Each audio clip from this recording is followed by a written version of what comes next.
People like to talk about appearances in this neighborhood. Lawn height, porch lights, fence paint, but they rarely see what really matters, unless they're forced to. My son, Eli, is 17.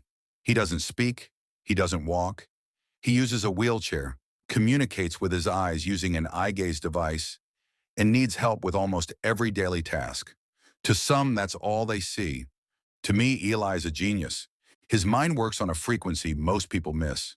He processes equations in his head faster than most of us can process a text. He was diagnosed with spastic quadriplegic cerebral palsy at 2. By 9, he was solving college-level math problems using assistive technology.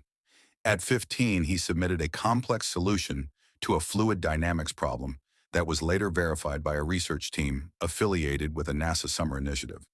But none of that mattered to Cheryl, our HOA president, the Karen of our cul-de-sac, the type of woman who acts like her clipboard gives her federal authority. It started when we placed a small ramp on the front walkway to better accommodate Eli's new chair. I got a knock at the door the same afternoon. "You didn't submit an alteration form," Cheryl said, frowning at the aluminum ramp. "That's not the approved style for front-facing additions." "It's temporary," I explained. "Eli's new chair doesn't fit over the threshold." She peeked past me and saw Eli in the living room, his eyes following the light on his gaze device. Her mouth twisted. "Oh," she said flatly, "he's one of those kids." "One of what?" "You know, he doesn't really know what's going on, right? I mean, I don't want to sound rude, but he just sits there. It's like keeping a vegetable on display." I felt my stomach drop. "Excuse me." "I'm just saying," she continued, "people move here for peace, for normalcy. Seeing that every day, your situation, it's a bit heavy for the block." I stepped in front of her. "Eli isn't your problem. He's this community's quietest, smartest resident, and you just insulted a young man who solved a fluid dynamics problem your HOA budget committee couldn't pronounce." She snorted. "Come on, really?" "I have the email from the NASA research liaison if you'd like to read it." Cheryl rolled her eyes and left without another word.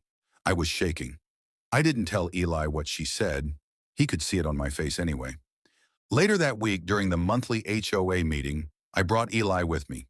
We sat in the front row. I'd had enough. When open forum began, I stood. "This community is supposed to be inclusive," I said. "But last week, the HOA president called my son a vegetable. That's not a slip-up. That's a worldview. And it needs to change." Murmurs swept the room. Cheryl stiffened.